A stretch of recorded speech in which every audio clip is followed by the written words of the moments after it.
الحمد لله الحمد لله رب العالمين والصلاة والسلام على سيد الأنبياء والمرسلين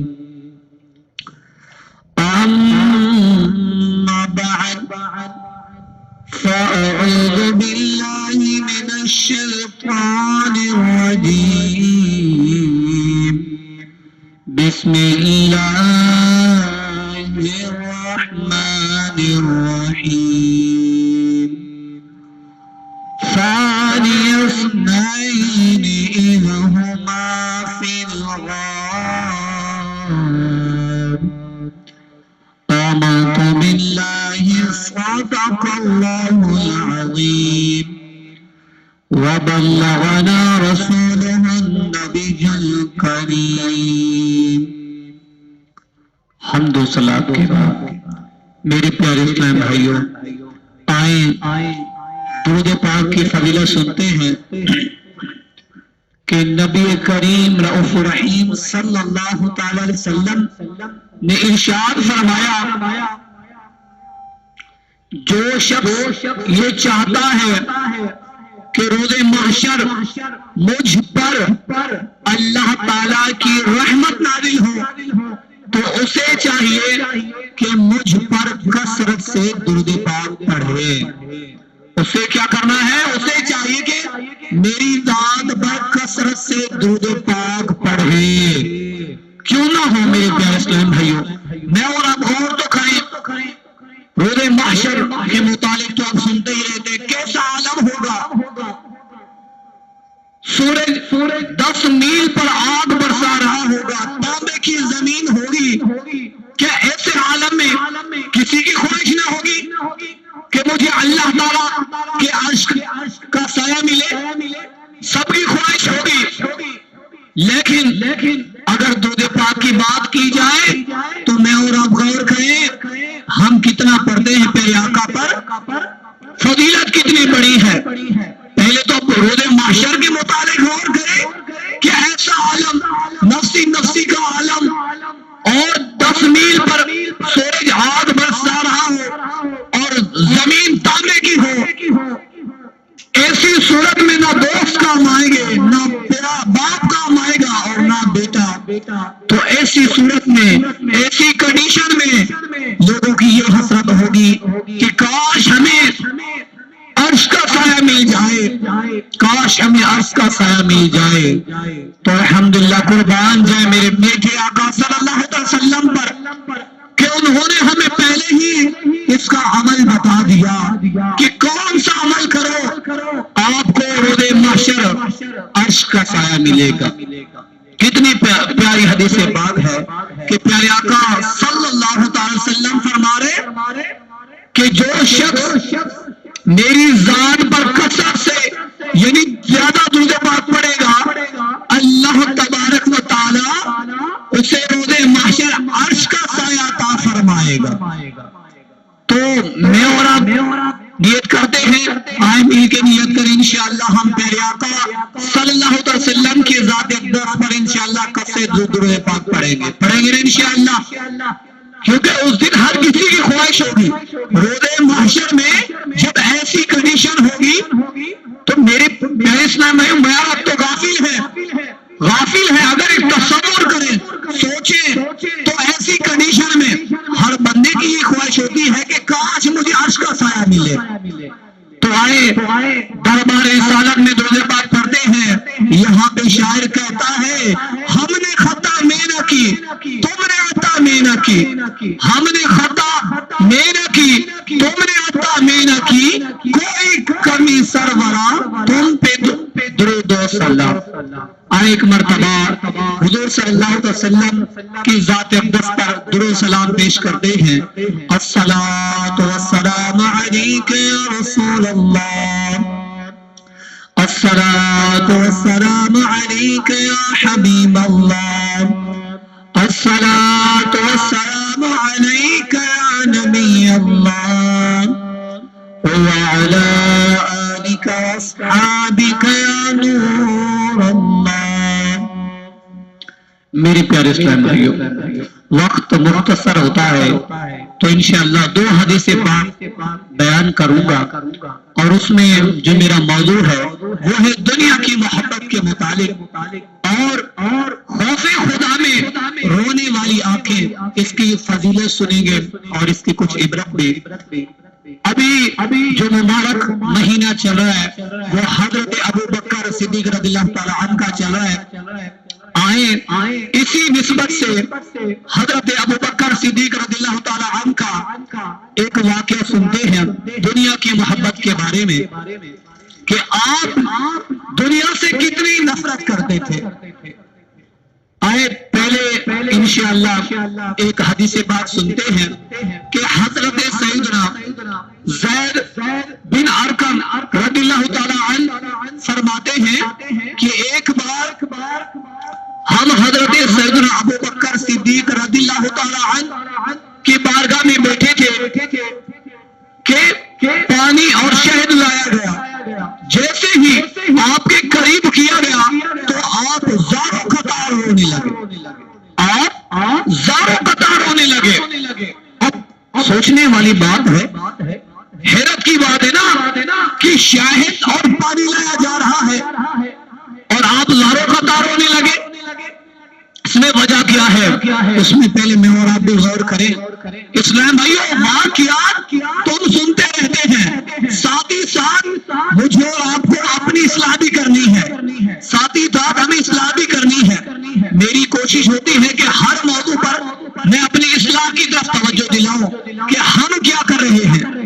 تو میرے پیارے اسلام بھائیوں، ایسی کنڈیشن میں اگر آپ خود بتائیں ہمیں پانی کی حاجت ہو ہمیں، اگر کوئی ہمیں پانی بھی پیش کرے اور شاہد بھی پیش کرے تو میں سوال کرتا ہوں کیا ہم رونا شروع کر دیں گے یا ہم فوراً ان سے پانی لے لیں گے اور پانی پی لیں گے؟ مگر قربان چاہے صحابہ کرام رضی اللہ تعالی عنہ پر کہ ان کی کیسی سوچ ہوتی تھی کہ اللہ اکبر، یہ حضرت ابوبکر صدیق رضی اللہ تعالی عنہ ہے جو خلیفہ اول میں ہے، آپ کے پاس جب شہد لایا گیا تو آپ زاروں قطار رونے لگے۔ اور صحابہ کی محبت دیکھیں، اللہ اکبر، جب صحابہ کرام نے دیکھا تو آپ بھی رو پڑے، یعنی جب حضرت ابوبکر صدیق رضی اللہ تعالیٰ عنہ کو دیکھا کہ وہ رو رہے ہیں تو پھر آپ بھی رونے لگے۔ زاروں قطار سارے رو رہے ہیں، روتے بلا آخر جب حضرت ابوبکر صدیق رضی اللہ تعالیٰ عنہ خاموش ہوئے تو پھر صحابہ کرام بھی خاموش ہو گئے۔ پھر صحابہ کرام نے پھر سوال کیا کہ اے ابوبکر، آپ کیوں رو رہے تھے، وجہ کیا تھی؟ تو پھر حضرت ابوبکر صدیق رضی اللہ تعالیٰ عنہ نے فرمایا کہ ایک مرتبہ اسی طرح میں دربار رسالت صلی اللہ علیہ وسلم کی بارگاہ میں حاضر تھا۔ حضور صلی اللہ علیہ وسلم نے فرمایا، حضور صلی اللہ علیہ وسلم اپنے اوپر سے، اپنی ذات سے کوئی شے ہٹا رہے تھے، تو میں نے دیکھا کہ آپ پر تو کچھ بھی نہیں ہے، پھر بھی آپ بار بار ہٹا رہے ہیں۔ میں نے عرض کی، یا رسول اللہ صلی اللہ علیہ وسلم، آخر کیا وجہ ہے اور آپ کیا ہٹا رہے ہیں؟ آپ پر تو کچھ نہیں۔ تو پھر حضور صلی اللہ علیہ وسلم نے فرمایا کہ اے ابوبکر، میں اپنے آپ سے دنیا کو ہٹا رہا تھا کہ دنیا مجھے نہیں چھوڑ رہی تھی۔ پھر دنیا نے مجھے کہا کہ اے محمد صلی اللہ علیہ وسلم کہ تم نے تو میرا پیچھا چھوڑا لیا، مگر تمہارے بعد میں کسی کو نہیں چھوڑوں گے، سب کو اپنی محبت میں لگا دوں گی۔ اور میرے پیارے اسلام بھائیوں، آج میرے اور آپ کے سامنے ہے، اب غور کریں، واقعی ایسا ہے، آج میں اور آپ غور کریں تو دنیا کی محبت میں کتنا مست ہو گئے، دنیا کی محبت میں اتنا ہم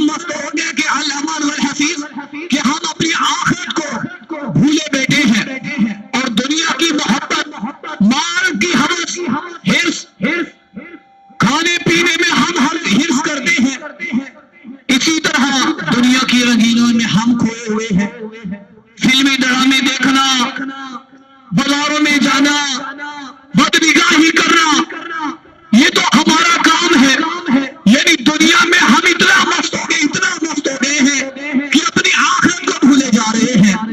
تو میرے پیارے اسلام بھائیو، غور کریں کہ ہمارے صحابہ کرام، خصوص بالخصوص حضرت ابوبکر صدیق رضی اللہ تعالیٰ عنہ، یہ واقعہ بھی سنا رہے. آپ نے ان کا معمول دیکھا، جب ان کی بارگاہ میں شہد اور پانی پیش کیا گیا تو اب زاروں قطار رونے لگے. کیوں؟ کہ کہیں ہم اس دنیا کی محبت میں نہ پڑ جائیں، کہیں ہم اس دنیا کی محبت میں نہ پڑ جائیں. کون سی دنیا؟ جس دنیا کا میرے اور آپ کے پیارے آقا صلی اللہ علیہ وسلم نے پیچھا چھڑایا تھا، وہ دنیا. تو میرے پیارے اسلام بھائیوں، اس حدیث پاک سے مجھے اور آپ کو غور کرنا ہے کہ ہمارے صحابہ کرام کی کیا سوچ تھی، اور میں اور آپ غور کریں کہ ہماری کیا سوچ ہے اور ہم کس طرف جا رہے ہیں. دن رات بس دنیا کی رنگین میں اتنا کھو گئے ہیں. دنیا کے مال کے پیچھے میں بڑے بڑے گھر دیکھ کے، مال و دولت دیکھ کے ہم آخرت کو بھول گئے ہیں. ہم معاذ اللہ ایسے سوچتے ہیں کہ دنیا میں یہ سب کچھ ہے. تو میرے پیارے اسلام بھائیوں، خواب غفلت سے جاگے اور اس حدیث پاک پر غور کریں کہ ہمارے صحابہ کرام کی سوچ کیسی تھی اور ہم کس طرف جا رہے ہیں. تو میرے پیارے اسلام بھائیوں، خواب غفلت سے جاگیں، اپنے آپ کو جگائیں اور کوشش کریں کہ اپنے آخرت کے بارے میں سوچیں اور اپنی آخرت کے لیے کوئی ایسا عمل کر کے جائیں کہ جو آپ کے لیے ذریعہ نجات بن جائے. آئیں ایک مختصر ایک حکایت سناتا ہوں خوف خدا میں رونے کے متعلق، پھر انشاءاللہ اپنے بیان کو اختتام کی طرف لاؤں گا. خوف خدا میں رونے کے متعلق حضور صلی اللہ علیہ وسلم نے فرمایا کہ روز محشر جب اللہ تبارک و تعالی تمام ہی لوگوں کا مقدمہ فرما لے گا، آخر میں ایک شخص رہ جائے گا جس کا چہرہ جہنم کی طرف ہوگا. اس کا چہرہ جہنم کی طرف ہوگا. تو جب سب کا مقدمہ ہو جائے گا، پھر اللہ تعالیٰ اسے بولنے کا حکم فرمائے گا. پھر وہ کلام کرے گا اور اللہ تبارک و تعالیٰ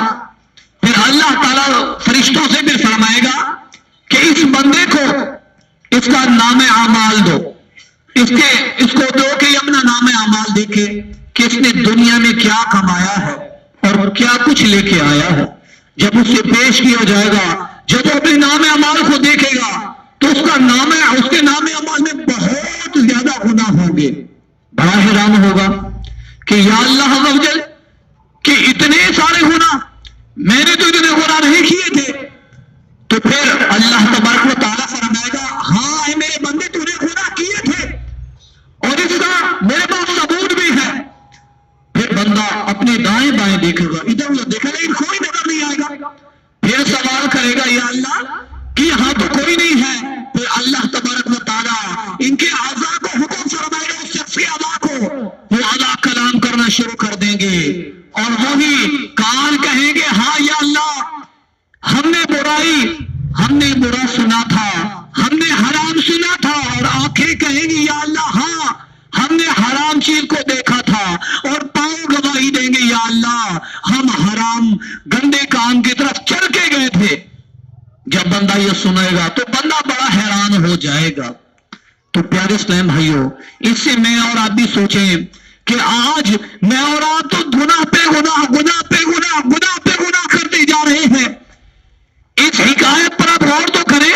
اگر روز محشر ہمیں اللہ تبارک و تعالیٰ کی بارے میں کھڑا کیا جائے گا، وہاں اگر ہم سے یہ سوال ہوگا، اگر ہمارے اعضاء کلام کریں گے، یہ گواہی دیں گے، تو ہمارا کیا ہوگا؟ میرے پیارے اسلام بھائیو، ہمارے پاس کیا کوئی ایسا عمل ہے جو ہمیں روز محشر ہماری لیے ذریعہ نجات بنے گا؟ تو پیارے اسلامی، ہم تو دن بہ دن گناہ کرتے رہ رہے ہیں. ہمارے اندر تو اللہ تبارک و تعالیٰ کا خوف نکلتا جا رہا ہے. الامان والحفیظ. تو میرے پیارے اسلام بھائی، پھر کیا ہوتا ہے؟ وہ شخص ندامت سے اپنا سر جھکا لیتا ہے، پھر اللہ تبارک و تعالیٰ فرماتا ہے اسے جہنم میں داخل کر دیا جائے۔ پھر اس میں فضیلت بھی ہے، پھر کیا ہوتا ہے کہ اس کے سیدھی آنکھ اللہ تبارک و تعالیٰ کی بارگاہ میں التجا کرتی ہے کہ یا اللہ تو نے فرمایا تھا کہ میری خوف میں رونے والی آنکھ، اگر کوئی شخص میری خوف میں روئے گا اور اس کی آنکھ سے آنسو بہا تو میں اسے بخش دوں گا۔ وہ آنکھ جب عرض کرے گی تو اللہ تبارک و تعالیٰ فرمائے گا ہاں میں نے فرمایا تھا، تو وہ آنکھ اللہ تبارک و تعالیٰ کی بارگاہ میں کہے گی یا اللہ میں اس کی گواہ ہوں کہ یہ شخص تیری یاد میں تیری خوف کی وجہ سے رویا تھا۔ پھر اللہ تبارک و تعالیٰ فرماتا ہے اے فرشتوں گواہ ہو جو میں نے اس شخص کو اس کے بدولت بخش دیا۔ تو میرے پیارے اسلام بھائیوں، مجھے اور آپ کو غور بھی کرنا ہے، ایک خوف خدا میں رونا اور دوسرا کہ ہم گناہ کی طرف کتنا جا رہے ہیں۔ غور کریں کہ ہم گناہ پہ گناہ کرتے جا رہے ہیں۔ اللہ تعالیٰ کا خوف ہمارے دلوں سے نکلتا جا رہے ہیں، ہمارے دل سیاہ ہو گئے ہیں۔ تو میرے پیارے اسلام بھائیوں، دوسرا پتا چلا کہ فضیلت کا پتا چلا کہ جو اللہ تعالیٰ کی بارگاہ میں روتا ہے، اپنے گناہوں پر ندامت کرتا ہے، شرمندہ ہوتا ہے، اللہ تعالیٰ اسے بھی بخش دیتا ہے۔ اس بات کی طرف اگر توجہ کریں تو پھر بھی بہت کم ہے کہ ہم اپنے گناہوں پر روتے ہیں، دن با دن رات گناہ گناہ گناہ، اللہ تعالیٰ کی یاد سے غافل۔